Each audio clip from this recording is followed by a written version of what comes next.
So this is a quick look behind the scenes of both encoding Bushido and how I use Scribus, which is a open source pagination layout and really quite capable design, publication design application. I've been using this since the very earliest days of encoding Bushido, back to that preview issue, to handle all my pagination, all except for a certain, illustrative and, a little more involved vector line work. I used Inkscape for most of that, but these programs are used hand in hand a great deal of the time. Inkscape and Scribus go together like, a lot of different apps like ZBrush and Maya, let's say, or, other applications that you're used to using together like Photoshop and Illustrator, or InDesign and Illustrator and Photoshop. It's a nice suite of applications to have. They're not developed by the same people, but when you're looking for open source solutions to those common publication problems, these names come up. So this is a behind the scenes look at the behind the scenes. This is a section from the making of chapters of encoding Bushido, or excuse me, the making of booklet that I'm producing for the making of encoding Bushido. Something that takes you several years to make, accumulates a lot of detritus, let's say. Detritus is a strong word, but a lot of this stuff never gets seen, and I personally think it has its own charm, beauty, and definitely marketability with people who really enjoy picking up behind the scenes books. One of my favorite things was to visit several bookstores, and now that you can't do that as easily, I like to visit bookstores and look at the sections for film production where they publish those really elaborate behind the scenes making of books. I like those large coffee table publications of different movies or different productions that feature behind the scenes concept art, original art, influences. Basically, a coffee table book of the entire creative process behind something. And since I spent close to 3 years now, including the Kickstarter campaign, close to 3 years on encoding Bushido and related materials. This stretch, anyway, the preview issue was a different story. But I wanted to make my own sort of, not necessarily coffee table book, but definitely an art-related book on the production of encoding Bushido.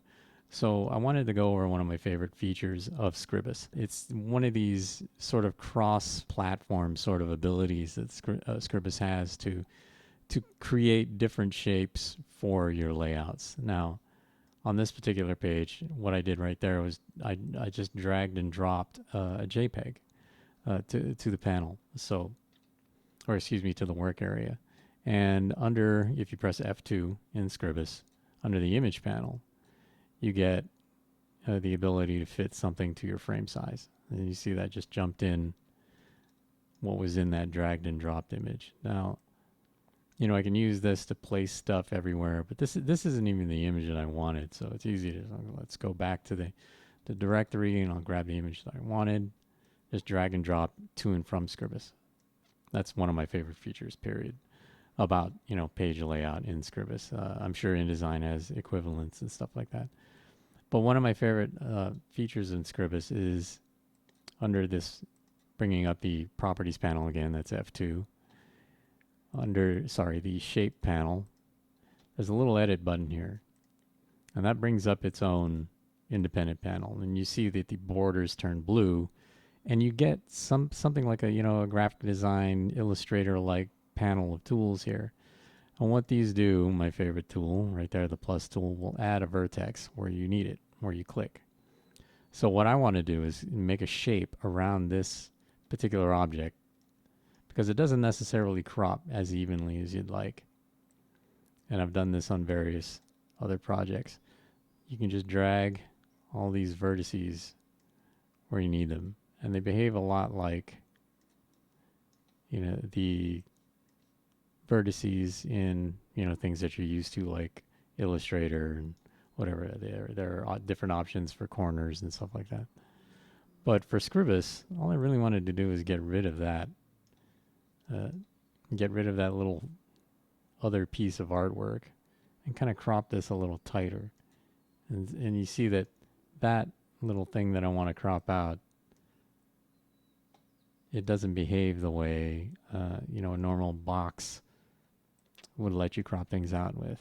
So it's a little clumsier than, let's say, most graphic design programs. But once you turn this box off, you revert back to your normal scale. And I'm holding Control and Shift to constrain scale that image.